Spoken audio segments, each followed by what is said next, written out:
हाँ बेटा, मेरी एक बात पहले, मैं कल भी क्लास में बोला था, आज मैं दोबारा बोल देता हूँ। टाइम आपका की तरफ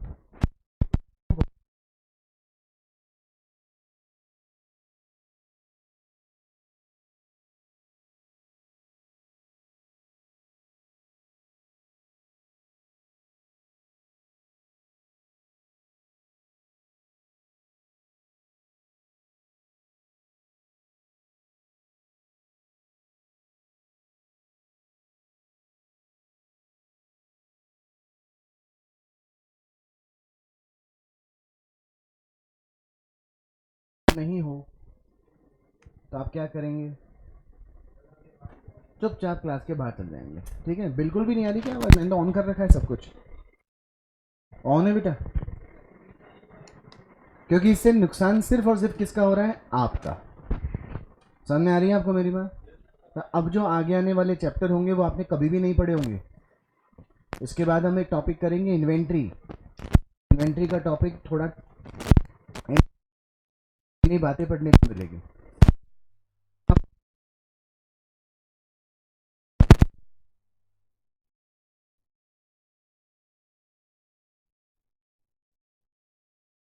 दोबारा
हेलो,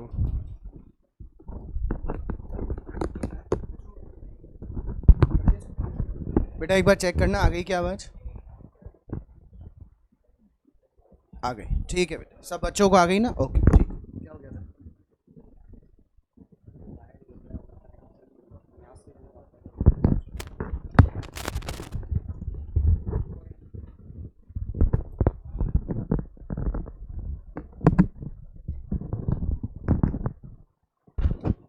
चलिए, तो अब हम लोग जो डिस्कशन करेंगे, हम लोग ने अब तक नहीं आ रही आवाज़? आयुष, संजय और नमन को आ गई। अंकित बेटा आ गई, ओके ठीक है, अच्छी बात है। हमने अब तक जो पॉइंट डिस्कस किए थे उसमें जितने भी सवाल थे बेटा, इलस्ट्रेशन तो कितने थे? 7, और एक प्रैक्टिकल क्वेश्चन था। इन सभी क्वेश्चंस में चाहे इलस्ट्रेशंस हो चाहे क्वेश्चन हो, एक खास बात आपने देखी होगी। क्या खास बात थी? कि पसंदगी या वापसी के आधार पर भेजे गए माल को सामान्य विक्रय मानकर लेखा पुस्तकों में रिकॉर्ड किया गया था। जब कस्टमर यस बोल देता था, कोई एंट्री पास नहीं करते थे, कस्टमर गुड्स रिटर्न करता था, sales return account debit to trade receivable करके कहानी खत्म करते थे। अंतिम खाते बनाए जाने की तिथि तक यदि कस्टमर द्वारा ना हाँ बोला गया हो ना ही ना बोला गया हो और माल किसके पास पड़ा हो, तो अपने को 2 एडजस्टमेंट एंट्री पास करनी होती है। फटाफट एक बार एंट्री बोल दें, सेल्स अकाउंट, ये एंट्री,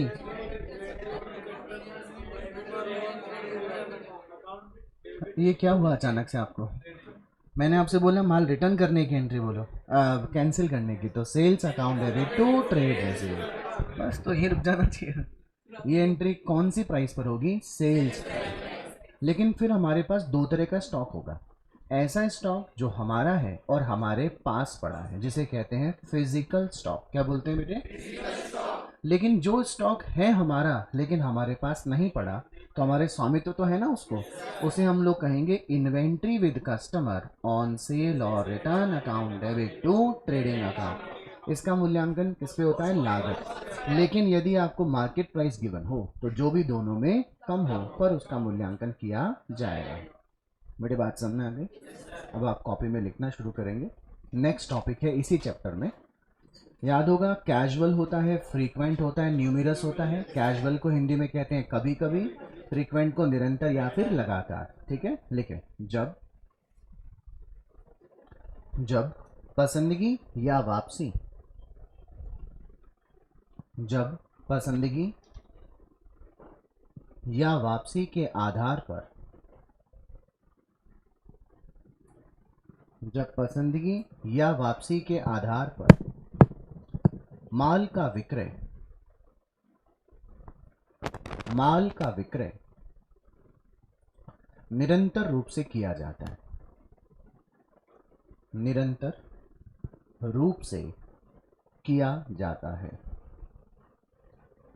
डैश करके छोड़ दीजिएगा उसको। ठीक है बेटे? अब मैंने आपको जब पहले टॉपिक पढ़ाया था तो मैंने कहा था कि जब व्यापारी कभी कभी पसंदगी या वापसी के आधार पर माल का विक्रय करे तो उसके इस प्रकार के लेन देनों की संख्या बहुत ही कम होती है। तो क्या उसे अलग से लेखा पुस्तकें रखनी चाहिए थी? नहीं सर, सामान्य विक्रय मानकर लेखा पुस्तकों में रिकॉर्ड कर देना चाहिए था। अब जब पॉइंट यह आ गया कि वो निरंतर रूप से क्या करता जाएगा, पसंदगी या वापसी के आधार पर माल का विक्रय करता चला जाएगा, तो उसके नंबर ऑफ ट्रांजैक्शन तुलनात्मक रूप से ज्यादा हो जाएंगे बेटे। क्या अभी भी आप यही सजेशन दोगे कि सामान्य विक्रय मान लो? क्या बोलोगे? अलग से लेखा पुस्तक? जब अलग से लेखा पुस्तकें रखने की बात आएगी तो हमें स्मरणार्थ पुस्तकें रखनी पड़ेगी, जिसे इंग्लिश में बोलते हैं मेमोरेंडम बुक्स। क्या बोलते हैं बेटे? मेमोरेंडम बुक्स क्यों रखी जाती है? क्योंकि जब पसंदगी या वापसी के आधार पर माल भेजते हैं ना, तो उस माल के स्वामित्व का हस्तांतरण नहीं होता। स्वामित्व का हस्तांतरण कब होता है? जब कस्टमर मुझे यस बोलता है कि हाँ भाई मैंने माल खरीद लिया।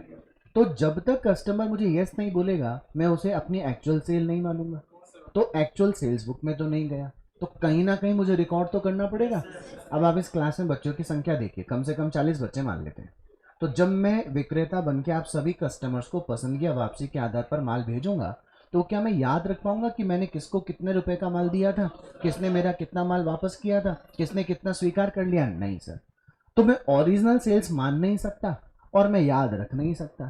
तो ओरिजिनल सेल नहीं मानूंगा इसलिए एक्चुअल बुक्स में रिकॉर्ड नहीं करूंगा, और मैं याद नहीं रख सकता इसलिए मुझे लेखा तो करना ही पड़ेगा। तो मैं अटक गया था। तो मैंने दिमाग क्या लगाया, ओरिजिनल सेल में मत करो लेकिन मेमोरेंडम बेसिस पर रिकॉर्ड कर लो। बेटे बात समझ में आ गई? लिखना शुरू करेंगे इसमें। ऐसी स्थिति में पसंदगी या वापसी, ऐसी स्थिति में पसंदगी या वापसी के आधार पर भेजे गए माल से संबंधित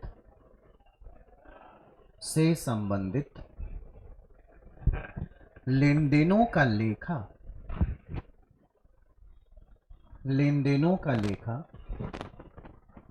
सामान्य विक्रय न मानते हुए स्मरणार्थ पुस्तकों में ब्रैकेट में लिखो memorandum books, MEMORANDUM,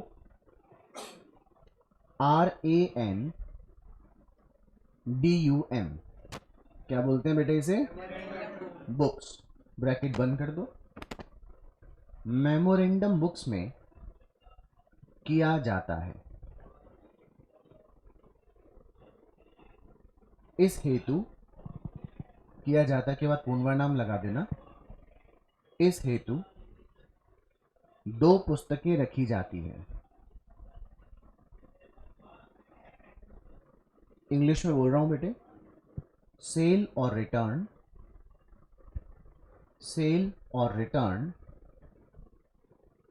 day book. Sale और रिटर्न डे बुक। हिंदी में लिखने की जरूरत नहीं है, बता सकते हैं आप। विक्रय या वापसी दैनिक बही, इंग्लिश में क्या बोलते हैं? सेल और रिटर्न डे बुक। दूसरी लिखो, सेल और return oblique goods on approval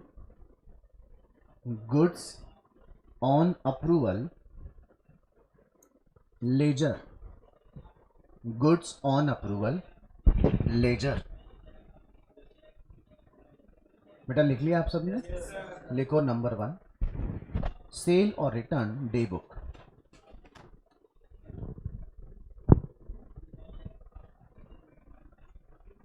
जब पसंदगी या वापसी के आधार पर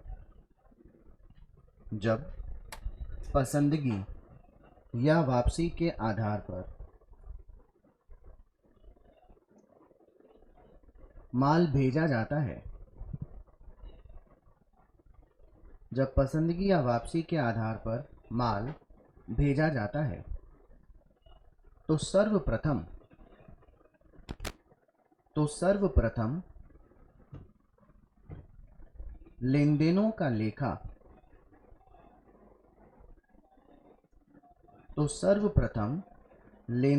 लेखा सेल और रिटर्न डे बुक में किया जाता है। सेल और रिटर्न डे बुक में किया जाता है। पूर्ण विराम। इस बही में 4 मुख्य खाने होते हैं। 4 मुख्य खाने होते हैं। पहला लिखो, गुड्स सेंट ऑन अप्रूवल।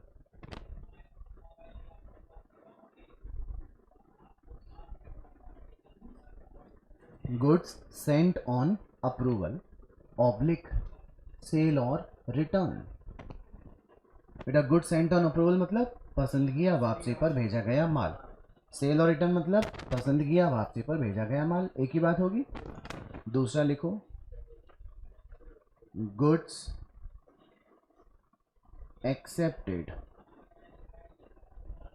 बेटा गुड्स एक्सेप्टेड का मतलब स्वीकृत हुआ माल, जिसको अपन लोग सेल्स मान लेंगे कि नहीं मान लेंगे। मतलब जो कस्टमर क्या कर लेगा, गुड्स स्वीकार, उसे क्या मान लिया जाएगा, सेल्स। सोल्ड मान लेंगे, गुड्स सोल्ड हो गए। तीसरा लिखो बेटे, गुड्स रिटर्न।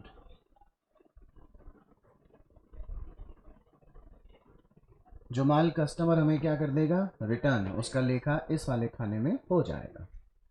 अच्छा, कुछ तो भेजा, कुछ स्वीकार हो गया, कुछ रिटर्न होके आ गया, तो जो बचा कुचा है उसे शेष बोलेंगे अपन लोग। चौथे कॉलम का नाम होगा बैलेंस, शेष। कितने खाने हो गए बेटे, 4। पहले खाने में लिखेंगे जो माल पसंदगी या वापसी के आधार पर भेजा जाएगा उसे उस कॉलम में डाल देंगे। जो माल स्वीकृत हो जाएगा वो सेकंड कॉलम अप्रूव्ड कॉलम में या सोल्ड कॉलम में आएगा। जो गुड्स रिटर्न हो जाएगा वो रिटर्न कॉलम में आएगा, और जो बच जाएगा वो किसमें आएगा, बैलेंस। ओके, नेक्स्ट लाइन में लिखिए, second, goods on approval ledger. Goods on approval laser.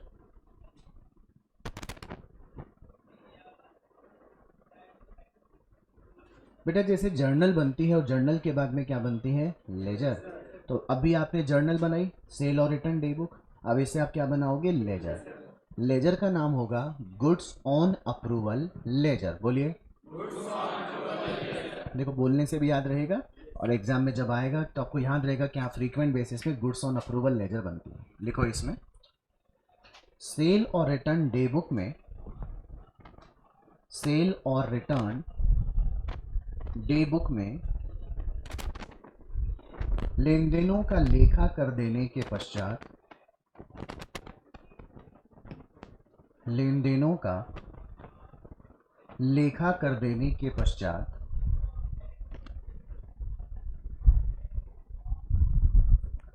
एक खाता बही तैयार की जाती है। एक खाता बही तैयार की जाती है जिसे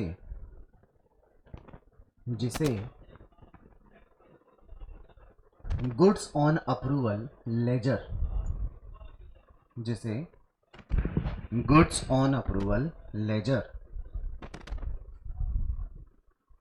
कहा जाता है। पूर्ण विराम। इस बही में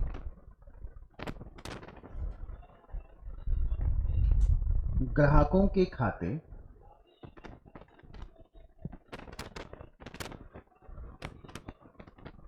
तथा सेल और रिटर्न टोटल अकाउंट, तथा सेल और रिटर्न टोटल अकाउंट। बेटा ये जो सेल और रिटर्न टोटल अकाउंट आप लिखे हो, इसे डबल अंडरलाइन कर लो। डबल अंडरलाइन कराने का पर्पस ये है कि आपको ध्यान रहे कि फ्रीक्वेंट बेसिस में ही कौन सा खाता खुलता है, सेल और रिटर्न टोटल अकाउंट। बात समझ में आ गई बेटा? खाता खोला जाता है, सेल और रिटर्न अकाउंट खाता खोला जाता है। पूर्ण विराम। बस मैं तो देखिए फटाफट, हमें अंदाजा कैसे हो कि कैजुअल बेसिस है कि फ्रीक्वेंट बेसिस है कि न्यूमेरस। तो कैजुअल में तो साफ साफ बोल रहा था कि इसे ऑर्डिनरी सेल मानकर रिकॉर्ड कर लिया जाता है, या ये कैजुअली माल बेचता है, तो अपने को वहाँ अंदाजा हो गया। अब ये कैसे पता चले कि फ्रीक्वेंट है क्या? तो बेटे वो आपसे बोलेगा सेल और रिटर्न सोल्ड और रिटर्न डे बुक बनाओ। तो ये जो 3 नाम मैंने आपको बोले, सेल और रिटर्न, फर्स्ट कॉलम देखो बोर्ड पे, सेल और रिटर्न गुड्स ऑन अप्रूवल ही होता है कि नहीं होता है? सोल्ड गुड्स अप्रूव एक्सेप्ट होता है, वो सोल्ड होता है ना। और रिटर्न डे बुक, ये 3 जो 4 बातें मैंने आपको बोली, ये आपकी सेल और रिटर्न डे बुक में आती है कि नहीं आती? और दूसरा बोलेगा और सेल और रिटर्न टोटल अकाउंट बनाओ। तो जहाँ सेल और रिटर्न टोटल अकाउंट बनाने की बात आ जाएगी, आप समझ जाना कि कौन सा मेथड है, फ्रीक्वेंट बेसिस। कौन सा बेटे? फ्रीक्वेंट। अब इसका सवाल हम कैसे करेंगे उसके लिए एक एग्जांपल है, practical question number 3।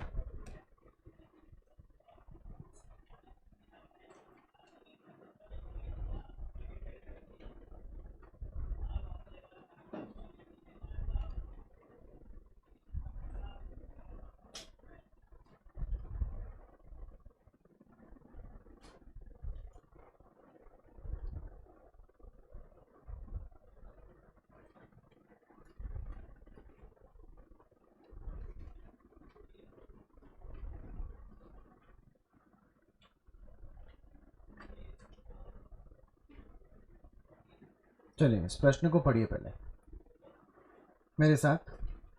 X supplied goods on sale or return basis to customer, the particular of which are as under। आपको पहले कॉलम में क्या दिया हुआ है? Date of dispatch. डिस्पैच का मतलब होता है जिस दिन आपने माल दिया। दूसरे कॉलम में है पार्टी का नाम, तीसरे में है अमाउंट और चौथे में है रिमार्क, टिप्पणी कि इस माल का क्या सूचना अपने को उपलब्ध है। आगे लास्ट में गिवन है goods are to be return within 15 days from the dispatch. इस लाइन का मतलब ये हुआ कि ग्राहकों को 15 दिन की समय अवधि दी जाती है, या तो 15 दिन पूरे होने पर वो माल रिटर्न कर दें, और अगर वो माल पसंद करते तो हमारे को सूचना दे दें। यदि 15 दिन एक्सपायर हो जाएंगे तो हम ये मान लेंगे कि तुमने माल रख लिया है, अब हम तुमसे केवल पैसे लेंगे, किसी प्रकार का माल तुमसे रिटर्न में स्वीकार नहीं किया जाएगा। क्या ये बात आपको समझ में आ गई? फेलिंग, फेलिंग मतलब यदि ये लेट हो जाती है, which it will be treated as sales, उसे क्या मान लिया जाएगा? Sales. The books of X are closed on 31 दिसंबर 2020। कैसे अंदाजा हो कि फ्रीक्वेंट है कि न्यूमेरस है कि casual? Prepare the following accounts in the books of x. बेटा गुड्स ऑन सेल और return, comma sold and return day book, ये जो 3-4 कॉलम मैंने अब आपको लिखा है, ये इसी बुक में बनते हैं कि नहीं बनते? और दूसरा गुड्स ऑन सेल और रिटर्न टोटल अकाउंट। क्या आपको आइडेंटिफाई करना आ गया बेटे? करें हम लोग ये प्रश्न, लिखो कॉपी में, प्रैक्टिकल क्वेश्चन नंबर 3।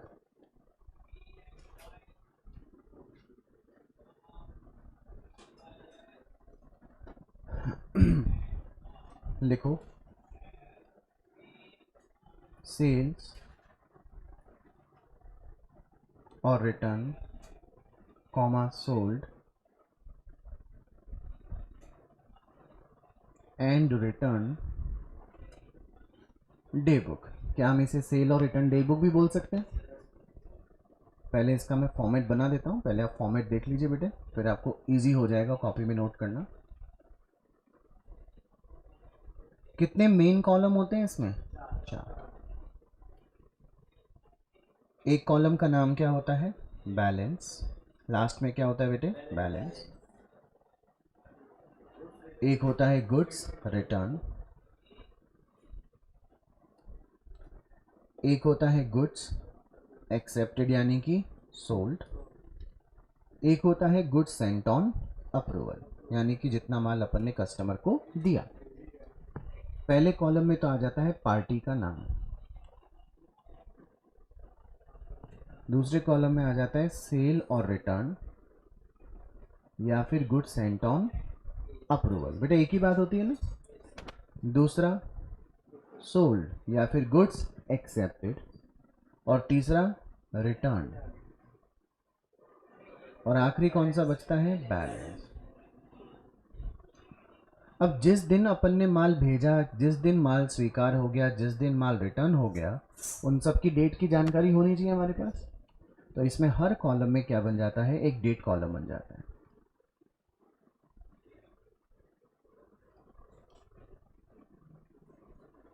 अब आप लोग देखा देखी फॉर्मेट बना लो, फिर अपन मिलके करेंगे इस क्वेश्चन को।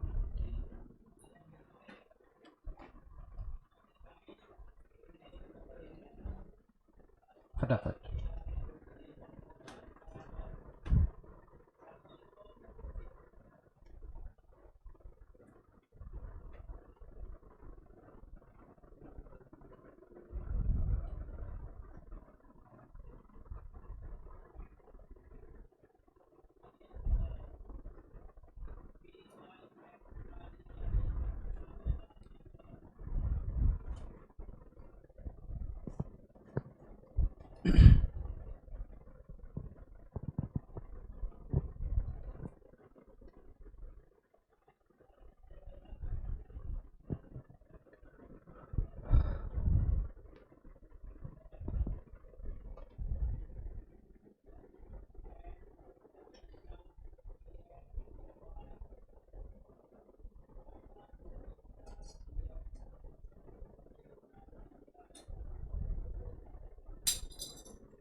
बेटा सबने बना लिया फॉर्मेट? अब ध्यान ध्यान से देखिएगा बेटे। सबसे पहले पार्टी का नाम क्या है? Messrs ABC। लिखो बेटे पार्टी के नाम में मैसर्स ABC। क्या हमने ABC को माल डिस्पैच 10 दिसंबर 2019 को किया था बेटे? अच्छा ये तो कौन सा कॉलम था? डेट, ये अमाउंट, डेट, अमाउंट,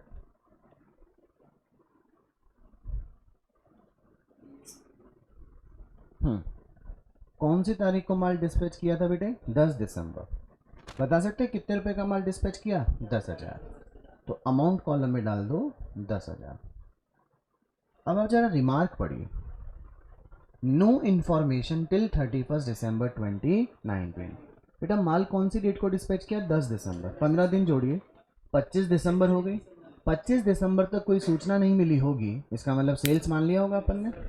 चलो सेल्स सोल्ड कॉलम में लिखूं कि रिटर्न कॉलम में लिखूं या बैलेंस कॉलम में?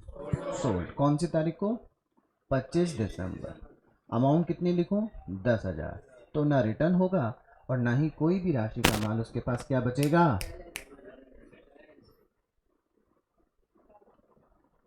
क्या आएगा? बैलेंस जीरो आ गया कि नहीं आ गया? ना।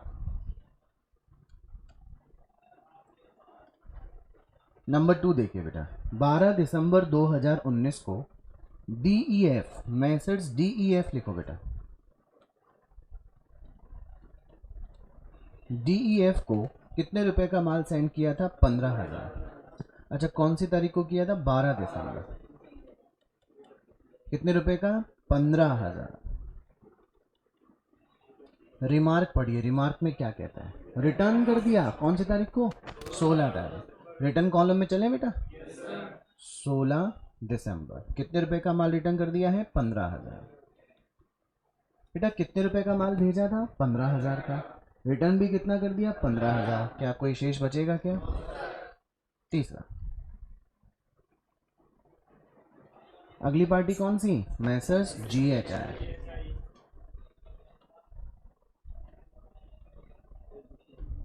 कितने रुपए का माल था? 12,000 का। कौन सी डेट को भेजा? 15 दिसंबर। 12,000 का माल। 15 दिसंबर के आगे रिमार्क में लिखा है गुड्स वर्थ ₹2,000, तो क्या हो गई? रिटर्न। कौन सी डेट को? 20 दिसंबर 2019। यार थोड़ा दिमाग लगाओ। मैं तुम्हें 12,000 रुपये का माल दूं, तुम मुझे 2,000 का ही माल रिटर्न करो।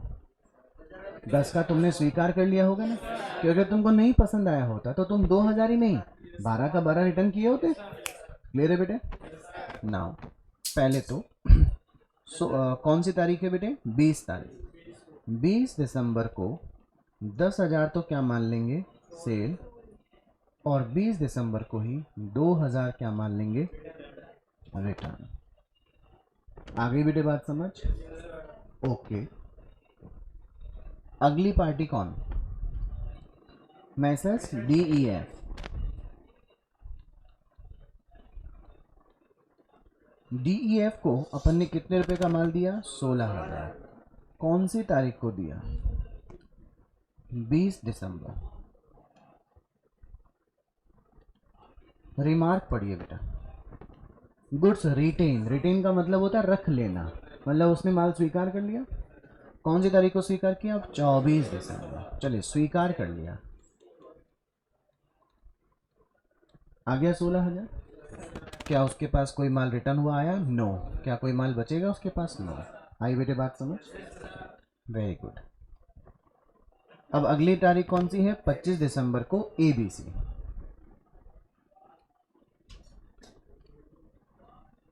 बेटे नमन, बाकी लोगों की कोई शिकायत नहीं है, इसका मतलब आपके नेट में ही दिक्कत है बेटे। अगली पार्टी का नाम कौन सा है बेटा? ABC। कौन सी तारीख? 25 तारीख। कितने रुपए का माल था बेटे? 11,000। अच्छा सूचना में क्या लिखा हुआ है? रिटेन। रिटेन मतलब रख लिया उसने। 28 दिसंबर को क्या पूरा का पूरा रिटेन कर लिया, तो ना रिटर्न किया और ना ही कोई बैलेंस बचेगा उसके पास। M I clear? और अब लास्ट में क्या मैसर्स GHI है बेटा? मैसर्स GHI, बेटा मैसर्स GHI को अपन ने कौन सी डेट को माल दिया था? 30 दिसंबर को। कितने रुपए का दिया था? 13,000। कुछ लिखा है क्या आगे? नो इन्फॉर्मेशन, कोई सूचना नहीं है, यानी कि उसके पास हमारा माल पसंदगी या वापसी वाला पड़ा हुआ है। समझ गए बेटे? नो सोल्ड नो रिटर्न, यानी 31 दिसंबर तक हमारा कितने रुपए का माल उसके पास पड़ा रह गया? 13,000। क्या सभी लेन देन अपन ने रिकॉर्ड कर लिए बेटे? Very good. अब हम लोग क्या करेंगे, इन सभी कॉलम्स का ना टोटल लगाएंगे।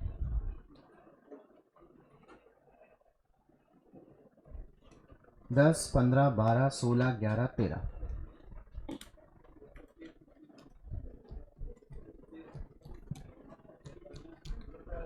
77,000। अच्छा, सोल्ड अप्रूव्ड देखो कितना है? 47। ये बेटा 17,000 और ये आ गया 13,000। अब आप मुझे एक बात बताना, ये जो 47,000 है ये 77,000 का ही तो भाग है। ये जो 17,000 रुपये का माल रिटर्न हुआ ये भी 77,000 का ही भाग है। और जो 13,000 आया वो भी 77,000 का ही भाग है।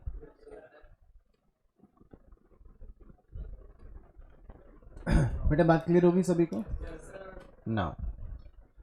अब हम लोग को एक अकाउंट बनाना है जिसका नाम क्या है? सेल और रिटर्न टोटल अकाउंट। बेटा फर्स्ट वाले केस में हमने जो माल भेजा हुआ था उसकी सूचना अपने को 31 दिसंबर तक प्राप्त नहीं हुई। इसका मतलब 15 दिन जैसे ही निकले होंगे अपन ने वैसे ही क्या मान लिया होगा? उसे सेल्स मान लिया होगा। इसलिए अपन ने 25 तारीख को सेल्स मान लिया था पहले वाले केस। अब मेरे को एक बात बताओ जरा, जब हमने 77,000 रुपये के विक्रय मूल्य का माल कस्टमर को भेजा होगा, अगर हम नॉर्मल सेल्स करते तो एंट्री क्या होती? Customer account debit to sales हो जाता। तो हम सेल्स खाते को क्रिएट करते ना, क्या हम यहाँ पर सेल्स खाते को क्रिएट कर पाएंगे क्या?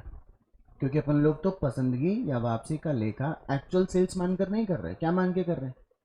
मेमोरेंडम बेसिस पे। तो जितना भी अपन ने माल भेजा था उसे सेल्स खाते में क्रिएट नहीं करेंगे, सेल और रिटर्न टोटल अकाउंट में क्रिएट करेंगे। बोलो कौन से अकाउंट में? लिखो बाय सन्ड्रीज। बेटा सन्ड्रीज का मतलब होता है जितना भी अपन ने भेजा है उसका टोटल मिलाकर कितना रुपए आ गया? 77,000। Okay everybody? अब मुझे एक बात बताओ, मेरे देखो आपको 4 व्यक्ति बता रहा हूं, A, B, C, D। बेटा मैंने चारों को जब पसंद किया वापसी के आधार पर माल भेजा होगा तो जो भी माल गया उसका नेचर कैरेक्टर पसंद किया वापसी वाला था ना। इसने 47,000 रुपये का जो माल मुझसे लिया था ये इसने मुझे स्वीकृति दे दी। बताइए पसंद की वापसी वाला रहा या एक्चुअल विक्रय हो गया? तो पहले तो ये क्या था? तो इस खाते का नेचर क्रेडिट हो रखा था। अब इसने क्या कर लिया? तो इसका कैरेक्टर बदल गया कि नहीं बदल गया? तो मैंने जो इसे पहले क्रेडिट कर रखा था पसंद किया वापसी वाला उसे हटाना पड़ेगा ना। तो जो मैंने क्रेडिट कर रखा था उसे क्या कर दूं? डेबिट। बात समझ में आ गई क्या? अब देखो डेबिट में टू सन्ड्रीज,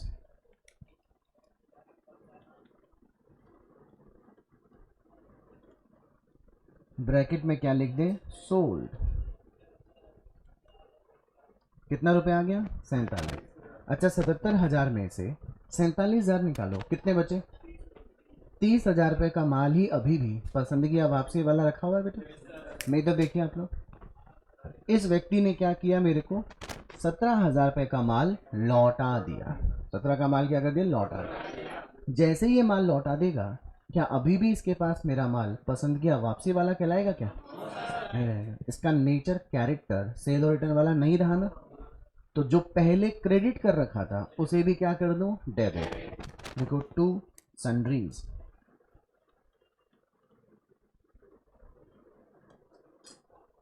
ब्रैकेट में क्या लिख देंगे, रिटर्न। कितना रुपए रिटर्न है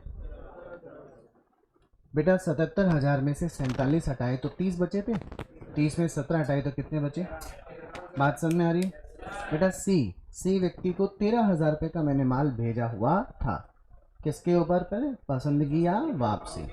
ना इसने मुझे हाँ बोला और ना ही ना बोला, तो अभी भी इसके पास जो मेरा माल पड़ा है उसका कैरेक्टर या नेचर पसंदगी या वापसी वाला है ना। तो इस खाते में शेष भी 13,000 ही बचना चाहिए था कि नहीं बने, देखो बैलेंस 13 ही बचना चाहिए था। आप जरा क्रेडिट के टोटल 77,000 में से 4717 घटा के देखो, 13,000 ही आ रहा है ना बेटा। लिख दो टू बैलेंस सी डी, रुपए 13,000। बेटा मेरे एग्जाम्पल में मैं डी की सुविधाएं नहीं ले सका, इसलिए डी को नहीं मानेंगे शामिल, खाली ए बी सी से काम चल गया। टोटल कितना हो गया, 77,000। हाँ जी बेटे, आपको समझ में आई क्या मेरी बात, बहुत आसान था। जैसे विक्रय खाते को क्या करते हैं, क्रेडिट, वैसे अपन ने कौन से खाते को क्रेडिट कर दिया, सेल और रिटर्न। जैसे ही विक्रय खाते में कमी आती है तो विक्रय खाता क्रेडिट होता है, उसे कमी करने पर क्या करते हैं, डेबिट। वैसे जैसे ही हम अपन ने पसंद या वापसी पर भेजे गए माल के 77,000 के टोटल को रिड्यूस करते गए, क्योंकि था कितने रुपए का माल भेजा था, उसमें से स्वीकार कितना हो गया, तो पसंद या वापसी का शेष कम हो गया, उसमें से 17 वापस आ गया, तो पसंद किया वापसी का माल शेष हो गया। अब ना वापस आया और ना ही स्वीकार हुआ, तो 17,000 गया, 47,000 गया, तो बचे हुए 77,000 में से 13,000 ही ऐसा माल था जो कस्टमर ने ना हाँ बोला ना बोला, मतलब अभी भी 13,000 रुपये का माल पसंदगी या वापसी के आधार पर उसी के पास पड़ा है कि नहीं पड़ा है। क्या आपको ये सवाल समझ में आ गया क्या बेटा, पक्का समझ में आ गया। एक लाइन छोड़कर नया, ये लिख लिया, नोट कर लिया, एक लाइन छोड़कर नया टॉपिक और आखिरी टॉपिक इस चैप्टर का।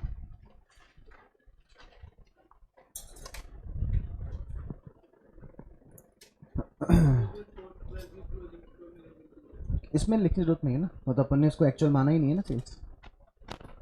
लिखो नेक्स्ट, जब, ये तीसरा पॉइंट आ गया अपना, अनेक बार करते हैं ना न्यूमरस बेसिस वाला। जब पसंदगी या वापसी के आधार पर, जब पसंदगी या वापसी के आधार पर माल का विक्रय अनेकों बार को इंग्लिश में क्या बोलते हैं, न्यूमरस। स्पेलिंग अगर लिखना चाहते हैं तो देख के लिख सकते हैं, ये रहा न्यूमरस। अनेकों बार ब्रैकेट में लिख लेना, न्यूमरसली, NUMEROUSLY,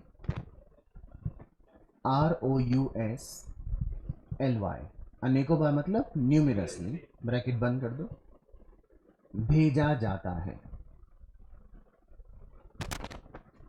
बेटा जैसे कैजुअल बेसिस में कैसे पहचान होगी वो आपको समझ में आ गया, फ्रीक्वेंट बेसिस में पहचान कैसे होगी, सेल और रिटर्न, सोल्ड डे बुक मांगेगा और सेल और रिटर्न टोटल अकाउंट मांगेगा, तो वैसे ही कुछ ना कुछ पहचान न्यूमरस बेसिस की भी होनी चाहिए।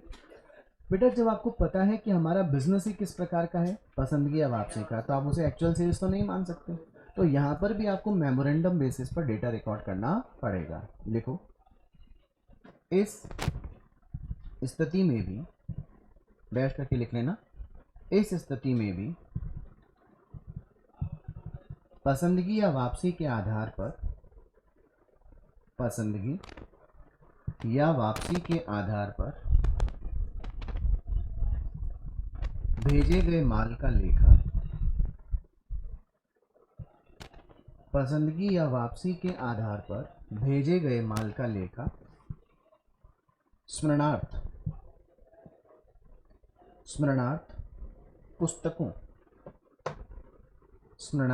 पुस्तकों क्या बोलते हैं इंग्लिश में किया जाता है, पूर्ण विराम। दो पुस्तकें रखी जाती है, दो पुस्तकें रखी जाती है। पहली, सेल और रिटर्न डे बुक, सेल और रिटर्न डे बुक, और दूसरा सेल और रिटर्न लेजर, सेल और रिटर्न लेजर। देखो पहला, सेल और रिटर्न डे बुक।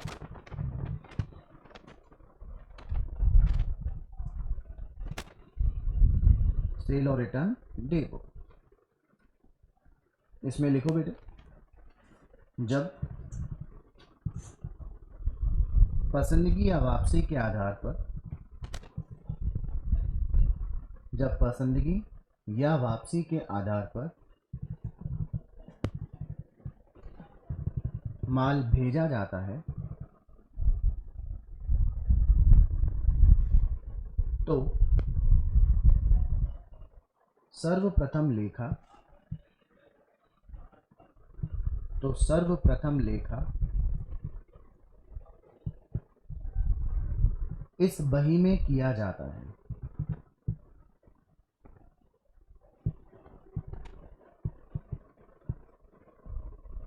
पूर्ण विराम। संबंधित प्रविष्टियां निम्न प्रकार है।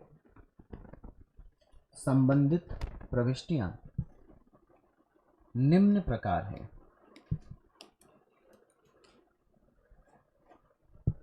पहला लिखो बेटे, माल भेजे जाने पर, माल भेजे जाने पर एंट्री लिखो, ट्रेड रिसीवेबल अकाउंट डेबिट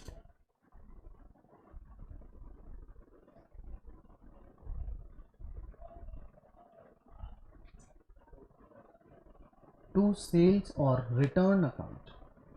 अरे अब तक तो अपन ने क्या लिखा था, ट्रेड रिसीवेबल टू सेल्स, लेकिन सेल्स नहीं कर सकते क्योंकि अपन इसे क्या नहीं मान रहे हैं, एक्चुअल सेल्स नहीं मान रहे, और एक्चुअल बुक में भी रिकॉर्डिंग नहीं हो रही है। तो कौन सी बुक में हो रही है, मेमोरेंडम। और कौन सी बुक का नाम है इसका, सेल और रिटर्न डे बुक। कौन सी बुक, सेल और रिटर्न। तो एंट्री अपन ने क्या पास करी, trade receivable account debit to. बेटा ये एंट्री कब पास होगी, जब माल भेजेंगे। अब बेटा ये भेजा हुआ माल या तो कस्टमर द्वारा क्या कर दिया जाएगा, रिटर्न, या क्या कर लिया जाएगा, स्वीकार। एंट्री लिखो, माल वापस लौटाए जाने पर,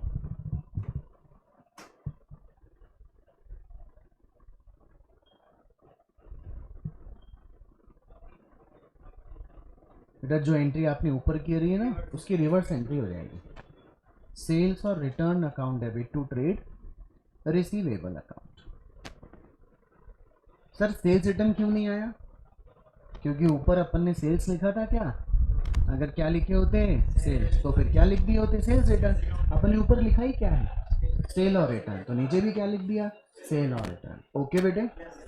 तीसरा लिखिए, माल स्वीकृत किए जाने पर, माल स्वीकृत किए जाने पर बताइए कोई एंट्री पास होगी या नहीं। देखो बेटा सोच समझ के बोलो, आप लोग सोच समझ के बोलिए।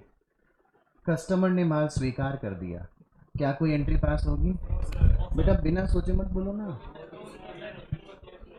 करेक्ट बेटा, ये मेमोरेंडम बुक में एंट्री हुई है।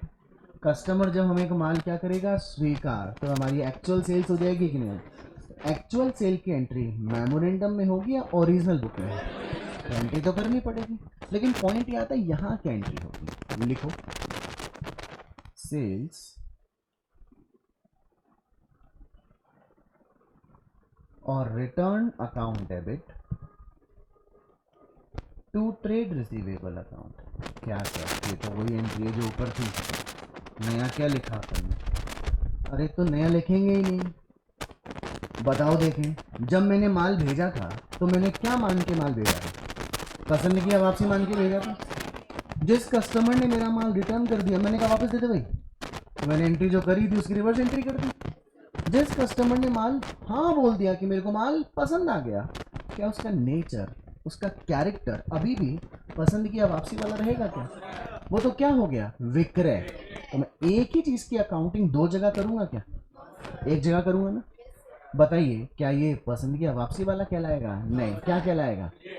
तो मुझे जिस जगह पे मैंने पसंद की वापसी मान रखा था उसे हटाना पड़ेगा ना, और कहाँ लाना पड़ेगा, एक्चुअल में। तो जिसे मैंने पसंद की वापसी पर बेचा हुआ दिखा रखा था उसे स्वीकृत हो जाने पर वहां से हटाना पड़ेगा कि लेना पड़ेगा? हटेगा कैसे, काट पीट के हटेगा क्या? पन्ने को फाड़ दो, वो ऐसे स्केल लो और वहां से पन्ने को फाड़ दो, दिखनी नीचे एंट्री, ऐसे आएगा क्या? क्या करेंगे, रिवर्स एंट्री। बात समझ में आ गई? और ओरिजिनल बुक में एंट्री क्या हो जाएगी, trade receivable account debit to sales. फिर से बोल दो, बात समझ में आ गई? रिटर्न की भी एंट्री और स्वीकार करने की एंट्री दोनों सेम है। बेटा बात समझ में आई? Very good. एक लाइन छोड़ कर ली, सेल और रिटर्न लेजर। पहले तो अपन ने ट्रीटमेंट कहाँ पढ़ लिया, सेल और रिटर्न डे बुक में पढ़ लिया। अब अपन ट्रीटमेंट कहाँ पढ़ेंगे, सेल और रिटर्न लेजर में पढ़ेंगे। लिखो इसमें, सेल और रिटर्न डे बुक में, सेल और रिटर्न डे बुक में लेखा कर देने के पश्चात, लेखा कर देने के पश्चात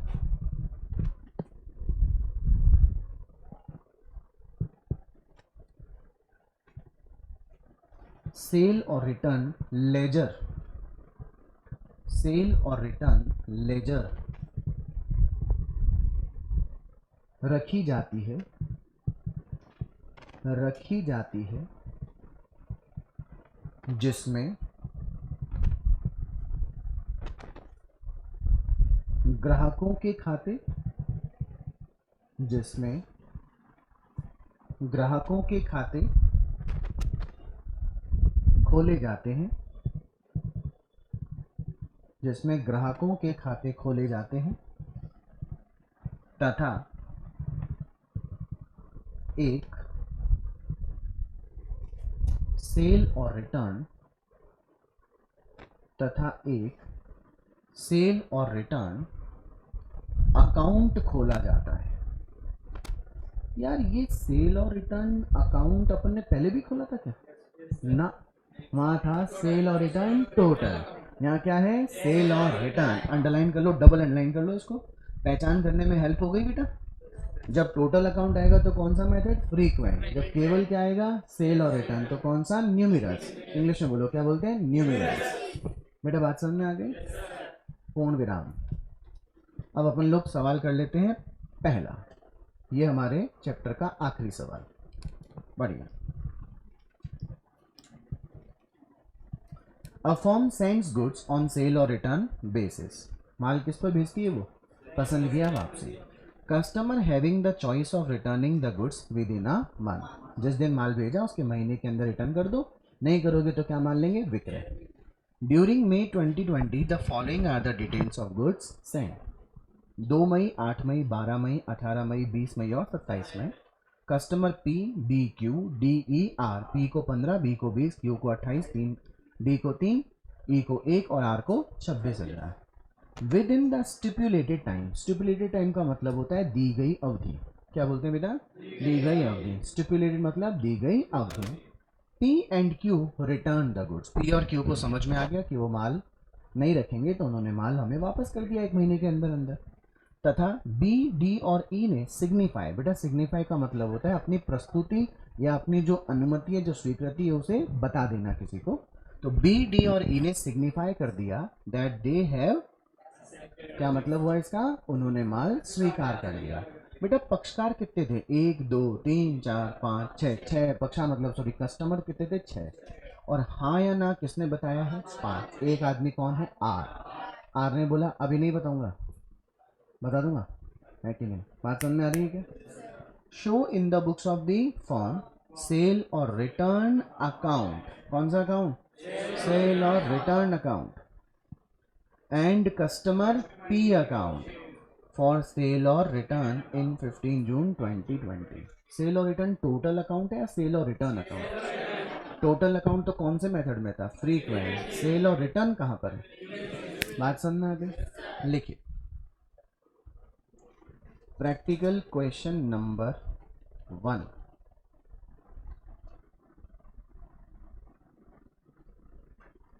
बेटा ये सेल और रिटर्न अकाउंट जो है वो एक लेजर अकाउंट ही तो है, और जो लेजर अकाउंट बनते हैं वो किससे बनते हैं?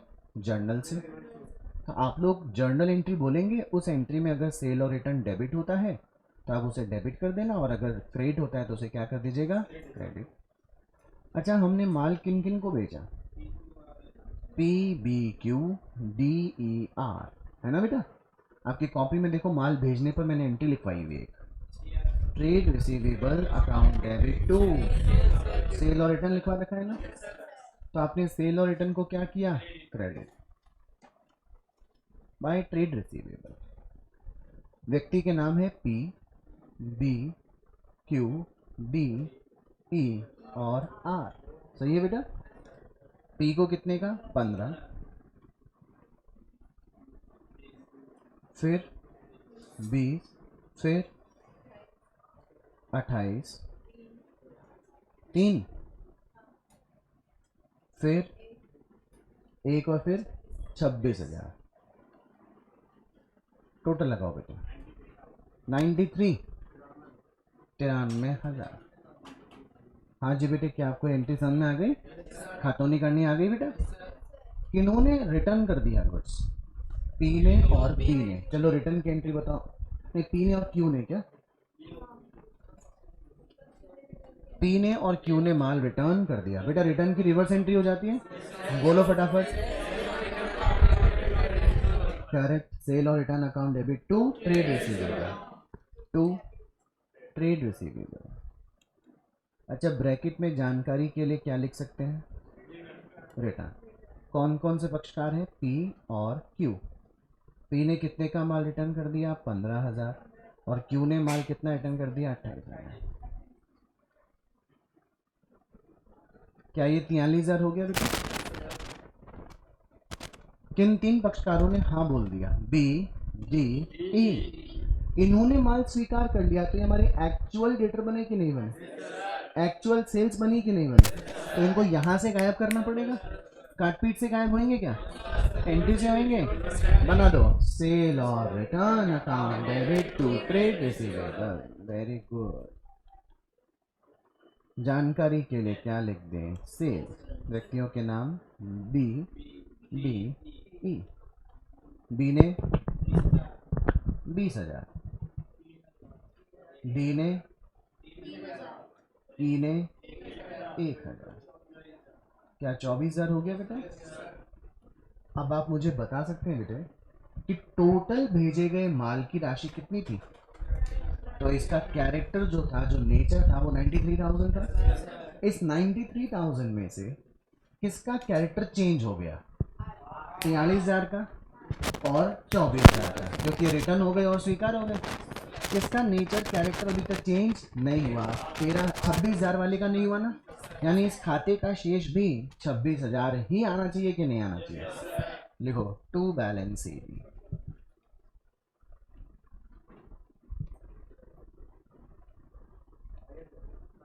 आ रहा है क्या 26,000? और ये 26,000 कौन से पक्षकार की राशि का आ रहा है? क्योंकि ना उसने स्वीकार किया है और ना ही उसने रिटर्न, यानी 26,000 रुपये के विक्रय मूल्य का माल ही अभी भी पसंदगी या वापसी के आधार पर रखा हुआ है क्या बेटे? Very very nice. पहला अकाउंट कौन सा मांगा था अपने से? सेल और रिटर्न अकाउंट। दूसरा कौन सा मांगा? P account. बनाए पी का account.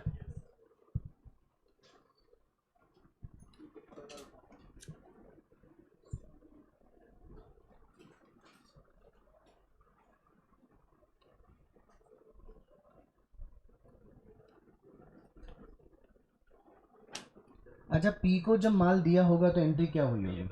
P account debit to sale और रिटर्न। ये लो,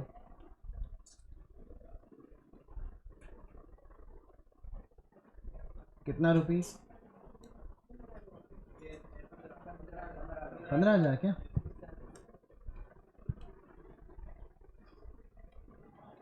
अच्छा, उसने माल क्या कर दिया? रिटर्न। रिटर्न की एंट्री रिवर्स हो गई। सेल और return account debit to P.